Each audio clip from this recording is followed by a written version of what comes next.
Olha aí que bacana. Boa tarde. Santa Luzia do Pará, onde nós estamos. E aí, tudo bem? Washington Caldeira por aqui. Hoje eu tomei uma decisão importante.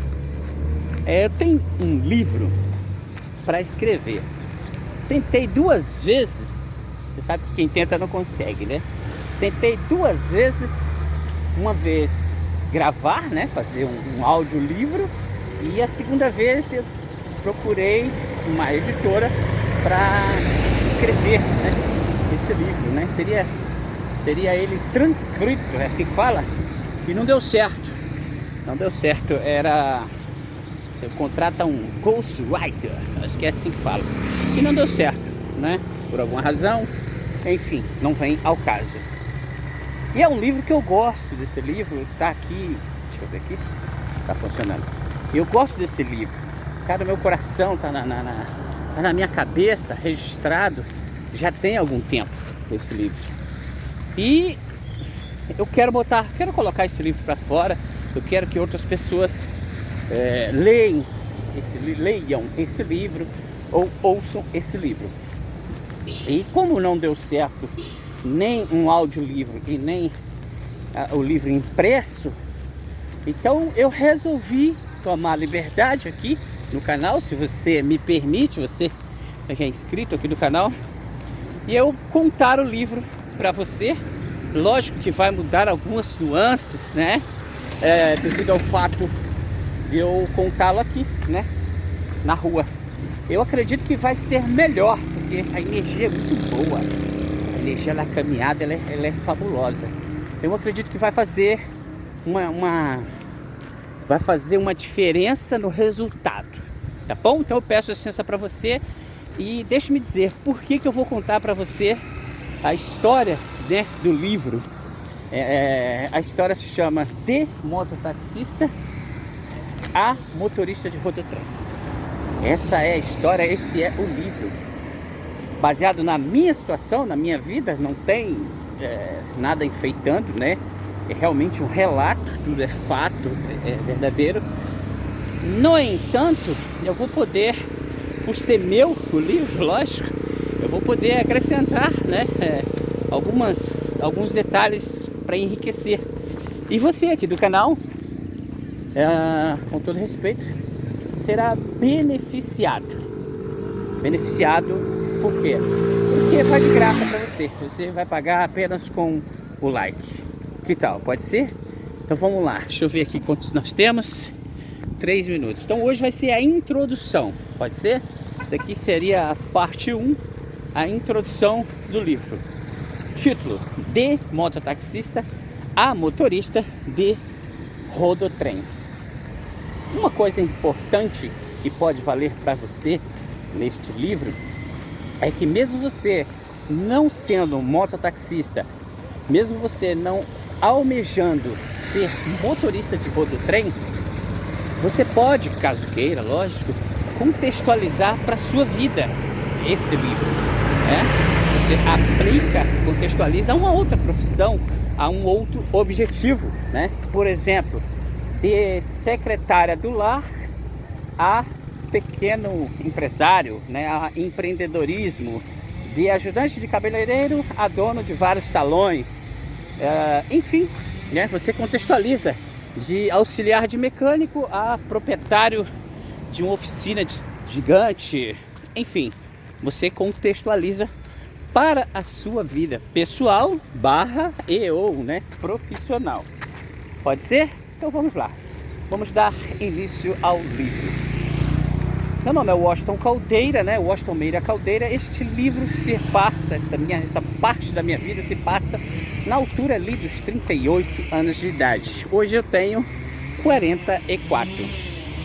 Estava eu desempregado e uma das opções que havia naquele momento era ser mototaxista. Porque no passado, né, no idos de 99 para 2000, eu já havia trabalhado de mototaxista naquela cidade. Então, Ouro Preto do Oeste, Rondônia, né? Onde maior parte da minha infância eu passei e agora estou morando, né, no estado de Rondônia. Pois bem, encontrei-me ali naquela cidade, meados de 2017 para 2018, divorciado por um erro que eu cometi, né? A ex-mulher se divorciou, com toda razão, e como todo divórcio, estava naquela circunstância que você já deve imaginar, né? Totalmente desorientado e tal e etc. Fiquei desempregado, fiquei com dívidas, sem dinheiro, e eu precisava trabalhar. Então havia uma luz no fim do túnel. Como já havia exercido nessa função de mototaxista, eu fui e consegui, né? Fiz o curso, né, para mototaxista, inseri na habilitação. Eu conversei com o pessoal da associação, consegui, aluguei uma moto, então iniciei ao trabalho de mototaxista. Fiquei ali naquela função pouco mais de 1 ano e 5 meses, talvez 1 ano e 6 meses, se não me falha a memória. Entre idas e vindas, né, eu preciso te falar números para que você possa contextualizar depois, né, e entender que houve sim um crescimento também, né, financeiro, além do aprendizado maravilhoso que a profissão dá para mim, né, dá para quem consegue aproveitar. Pois bem, em torno ali havia um líquido no trabalho de mototáxi mensal, um mês pelo outro, aproximadamente R$500. Estamos falando aí no ano de 2017 para 2018, por aí. Isso significa que era menos que um salário mínimo, né? O salário mínimo naquela altura, se não me engano, estava em torno de R$800 para 900, se não me falha a memória. Pois bem, mas era o que tinha para o momento, né? Mas havia outros colegas que conseguiam um líquido maior que esse. Mas era um líquido, eu diria, falso. Por que falso? Porque eles não faziam os cursos da maneira correta. E eu sempre fiz os cálculos, tudo direitinho, como deveria ser feito. Portanto, acabava que o correto mesmo também para eles era para ter um líquido no final do mês de aproximadamente R$500. Pois bem, mas sempre tive como objetivo, mas eu nunca colocava em prática da maneira que deveria colocar, o sonho de ser motorista de rodotrem. Mototaxista, como diz o nome, né? Pilota moto e transporta um passageiro. Motorista de rodotrem. Rodotrem, quando chegar no seu trabalho, se passar alguma coisa que eu te mostro, é um veículo de 9 eixos, né? Geralmente, né? Tem 9 eixos. Ele pode ser biarticulado ou triarticulado, né? Possui 34 pneus, né? 2 estepes e geralmente tem 9 eixos. E transporta um PBT, um peso bruto total, né, entre veículo, carga e implemento, de aproximadamente 74 toneladas. Esse é um rodotrem. Todo motorista de caminhão tem vontade de algum dia, nem que seja para conhecer, nem que seja para dar um passeio num rodotrem. É como se fosse o ápice do transporte. É tipo, eu diria, o doutorado, né, de um motorista seria dirigir um rodotrem, por assim dizer, a grosso modo.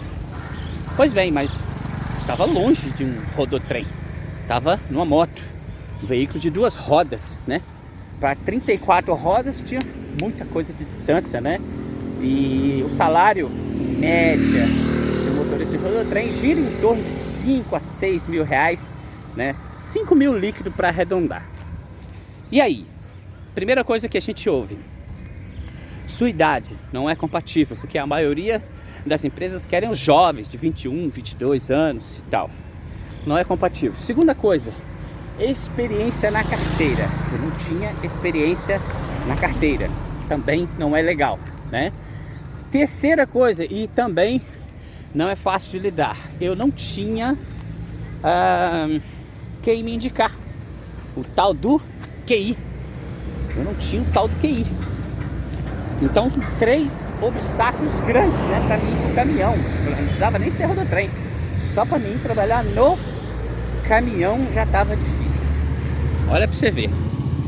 Pois bem, usando-me de boa simpatia, né, de um bom trabalho, acabou chegando a um bom número de clientes, né? Eu estava me solidificando, né? Criando raízes no ramo do mototáxi. E aí, para que a história não fique longa para você, né? Eu precisava de um impulso, porque eu estava meio que na zona de conforto. A gente fica, né? Tava ganhando um dinheirinho razoável, né? Para quem estava desempregado e de repente está tendo R$ 500 livre, e ao invés de andar de bicicleta, tinha uma moto para andar, a liberdade que o mototáxi dá, né? É como se fosse um motorista de Uber, né? Você trabalha a hora que você quiser, você trabalha quando você quiser, vai para casa a hora que quer, enfim, há uma liberdade muito grande. Então você estava meio que acomodado, por assim dizer. Então o que aconteceu aí que é importante destacar para você? Esse comodismo nos afasta dos nossos sonhos. Muitas vezes a gente precisa de um estímulo maior, né? De um determinado impulso para que possamos ir de verdade em direção ao nosso sonho. Mas bem, eu tive esse impulso, esse estímulo de uma maneira um pouco inapropriada, né? Não foi dos melhores impulsos que eu gostaria de ter, mas eu tive, e eu te conto. Houve um problema, né, com uma passageira. Ela me acusou de coisas que eu não fiz, né? Mas como eu já estava precisando de um impulso para sair do mototáxi, não saía porque eu estava na zona de conforto, né? Não estava me sentindo incomodado. Aconteceu aí uma coisa interessante, que na hora eu fiquei muito chateado, eu confesso para você, né? A associação inteira praticamente todos, ficou contra mim, né? Não houve muita opção de defesa para mim. Então ficou como que eu fosse um certo criminoso. Ali era o tribunal e eu fui julgado e condenado. Qual que era a pena? Era ficar 30 dias, a gente chama de gancho, né? Entre aspas, 30 dias de gancho. É como se fosse uma suspensão de 30 dias. Eu passando por essa suspensão de 30 dias, pronto, eu poderia voltar a trabalhar normalmente. Com um porém. Caso eu tirasse esses 30 dias de suspensão, o que estava caracterizando? Caracterizava o seguinte: realmente eu havia cometido o tal erro. Eu estaria assumindo, né, o erro diretamente. Eu falei, não aceito. E aí, né, o diretor do mototáxi falou, rapaz, não tem outro jeito. Você tem que aceitar. Eu falei, tem outro jeito sim, mas eu saio do mototáxi. Eu falei, não é preciso. A gente dá um jeito, você tira 2 períodos de 15 e tal. É que eu não posso deixar você sem a punição, senão as pessoas vão cobrar de mim e tal. Eu fiquei muito chateado, eu confesso. Eu falei pra ele, se o único jeito é esse, né? Eu lembrei-me até agora aqui do filme, me veio a mente aqui, o filme O Juiz, né? Com Sylvester Stallone, né? Em que o amigo dele lá, o juiz máximo lá, sacrifica-se em homenagem a ele, né? Lembrei daquela situação. Então, assim, eu tinha certeza da minha idoneidade, eu tinha certeza de que eu não merecia aquela punição, porque eu não estava errado, né? Eu neguei, sim, fazer o frete. Por quê? Porque a moça em questão, ela estava em dívidas, ela não pagava direito as corridas e tal. Então, eu tinha o direito de negar a corrida. Mas aí eu arrumei um grande problema. Pois bem, então eu pedi, né, para desconectar o mototáxi da prefeitura, da associação, você tem que pagar algumas taxas e tal, né, exercia aquela burocracia que é necessária e me desconectei do mototáxi. Nesse período, aí de uns 30 dias antes de me desconectar, eu fui colocando em prática, né, um plano, né, interessante, que era, eu trabalhava um pouco, né, fazia uma renda e ia de caminhão trabalhar de calango. O que é o calango? O calango é aquele que ajuda a descarregar o caminhão, é aquele que ajuda a enlonar o caminhão, a limpar por dentro da cabine. E quando o motorista está cansado, né, ou ele quer fazer uma graça, ele deixa o calango dirigir um pouquinho. Então eu trabalhava um pouquinho de mototáxi, fazia um trocadinho e ia trabalhar de calango, entre aspas, né? E nesse inteirinho aconteceu esse problema e aí eu tive que ficar de calango para sempre. Não teve jeito. Então lá vai eu, né? Agora livre, né? Com pouco dinheiro, mas vamos trabalhar de calango. E fui andar de calango por aí. E aí, cara, foi um momento tenso, porque o dinheiro acabou e eu tinha na minha cabeça a certeza que eu ia entrar num caminhão e trabalhar num caminhão. Eu tinha essa certeza. Então eu fui trabalhar descarregando semente nas costas, saco de 50 quilos. Eu fui trabalhar ajudando a enlonar caminhão e tal. E a vaga de serviço não saiu e o dinheiro acabou. E aí eu voltei para minha cidade, muito triste, muito amargurado, né? E aí tinha que realmente ir em busca dos meus sonhos. Vai daqui, vai dali, distribuir bastante currículo, né? E nenhum dos currículos que eu distribuí realmente, isso aqui é importante nós frisarmos, isso aqui é outro ponto importante. O fato de você distribuir currículos, mesmo sabendo que aquela empresa não vai te chamar, não é um problema. É melhor você distribuir o currículo sabendo que as empresas não vão te chamar, mas você está enviando uma mensagem para o universo, você está gerando energia a seu favor. Que foi o que aconteceu comigo. As pessoas diziam para mim, não adianta você distribuir currículo, se não tiver alguém que te indique, você não será chamado. Eu falei, tudo bem, não tem problema, mas eu vou distribuir currículo, não estou fazendo nada. E distribuí currículo por toda a Rondônia e não fui chamado.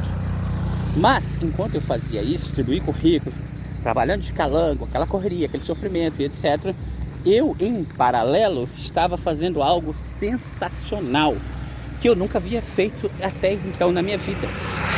Eu estava vendo vídeos de desenvolvimento pessoal, vídeos de autoajuda, vídeos de filosofia.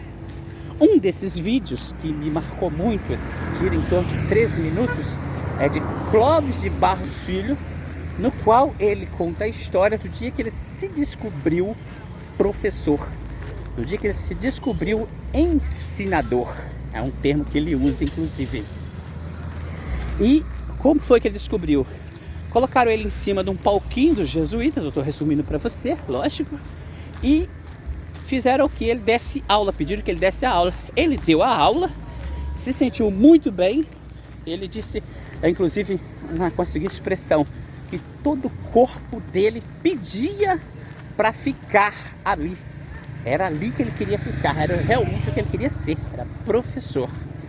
Eu fiquei com esse vídeo na cabeça e outros, né? Além de Clóvis de Barros Filho, assisti muito vídeos de Leandro Carnal, do nosso querido Cláudio Duarte, por que não, né? Do Pablo Marçal, a quem eu respeito muito também. Enfim, foram vários vídeos. Larry Michelin também, Larry Michelin. Enfim, de vários, de Bob Proctor, né? Que na altura ainda era vivo. E traduzido por Thiago Borges, do canal do Thiago Borges. Beijo, Thiagão. Thiago Borges também me ajudou muito. É meu amigo e não sabe. Enfim, vários vídeos de desenvolvimento pessoal e aplicando isso em minha vida. Fiz aí nessa época uma excelente descoberta. Qual foi a descoberta? Foi que eu poderia mapear as pessoas. Estudar pessoas é algo que deveria você tomar como decisão de meta de vida. Estudar pessoa para você deveria ser algo de você fazer todos os dias, deveria ser hábito. É como se você respirasse. É como tomar café da manhã, almoçar e jantar, você fazer isso corriqueiramente. Estudar pessoas, estudar gente. Você vai lidar com gente em toda parte da sua vida, em qualquer momento, profissional, espiritual, pessoal. E você tem essa matéria-prima para estudar 24 horas, que é você. Ou seja, você se estuda. E aqui cabe aquela máxima, né?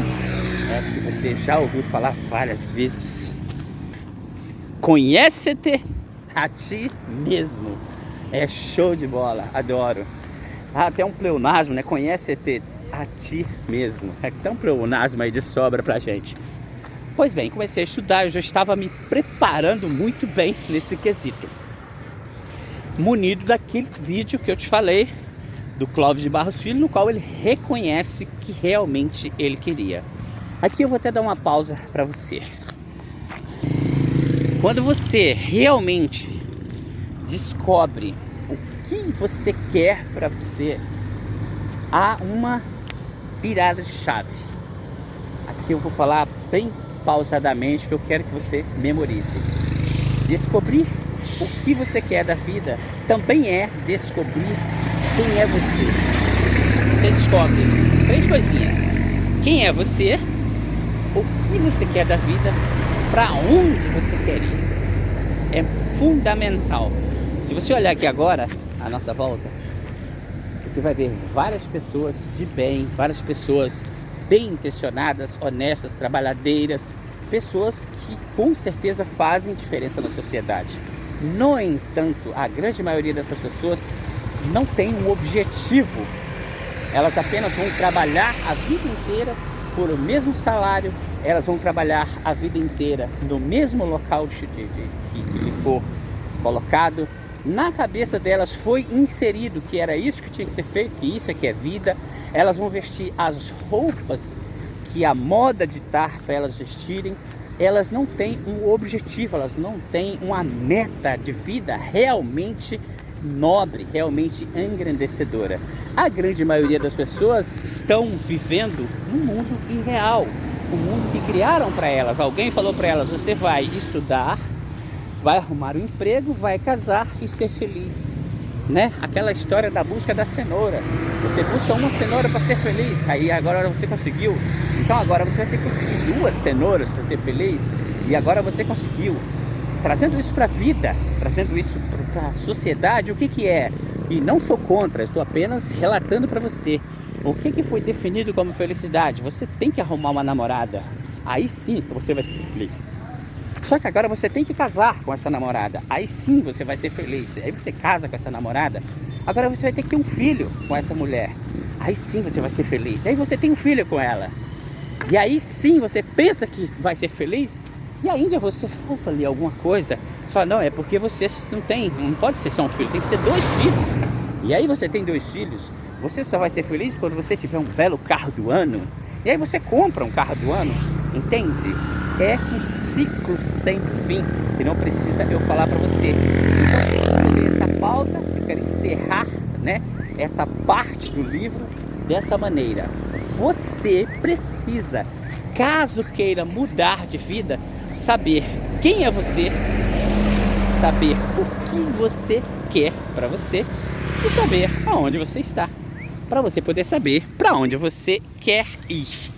Caso você não tenha esse momento de reflexão, de saber quem é você, saber o que você quer da sua vida, né? Saber para onde você vai, infelizmente você vai caminhar como toda a sociedade. É um número alarmante para você se assustar. O objetivo é assustar você. 2% das pessoas, repito, 2% de todas as pessoas do planeta sabem realmente o que querem. 98% apenas vagam pelo mundo, apenas vagam. Observe, amanhã ou hoje mesmo, sente aí à frente de uma praça e observe como as pessoas vivem, fazendo o que todo mundo está fazendo. Observe as pessoas agindo como todo mundo está agindo. Veja que no rosto delas não tem um brilho de quem quer conquistar, de quem quer fazer acontecer, de quem quer revolucionar. Você não vai ver esse brilho nas pessoas. Por quê? Porque elas não sabem o que querem. E tá tudo bem, é normal, acontece. Na maioria das famílias é assim que a gente aprende. Foi assim que eu aprendi, é assim que você aprendeu, é assim que nossos filhos, nossos netos aprenderão, e tá tudo bem. Agora ficou para você, nesse exato momento que está assistindo esse vídeo, a responsabilidade de fazer diferente. Como fazer diferente? Para e pensa. Olha, você realmente escolheu a religião que você pratica, caso tenha uma? Você realmente escolheu o time de futebol? Seja sincero. Você realmente escolheu o político, qual partido, caso tenha, você se filiou? E eu poderia ir mais longe. Você realmente escolheu o local que você mora, ou alguém escolheu para você? O trabalho, quem escolheu o seu trabalho? Foi alguém da sua família que já trabalhava naquela empresa? Foram as dívidas, né? Você mesmo adquiriu essas dívidas, que escolheu o seu emprego? Já observou? Que tal então nós irmos mais longe e falar do sextou? Você é da galera do sextou? É? E aí? Chega sexta-feira, uau, sextou! E a segunda, como é que é a sua segunda-feira? É horrível, né? Você passa a segunda esperando acabar para chegar a terça, não é isso? Você passa a semana esperando para chegar a sexta-feira. Você passa o mês esperando para chegar o quinto dia útil, né? Você passa o ano inteiro esperando para chegar às suas férias. É isso? E o restante? Imagina, se pegarmos esse último exemplo, 11 meses você esperando chegar ao 12º mês, que será o mês das tuas férias, tão sonhadas férias. Ou seja, você vive pouco para você e trabalha muito para os outros. Pensa sobre isso com carinho e a gente vai para o segundo capítulo do livro de Mototaxista a Motorista de Rodotrem. Eu sou o Washington Caldeira, é um prazer ter você aqui. Beijo no seu coração. Até a próxima. Tchau.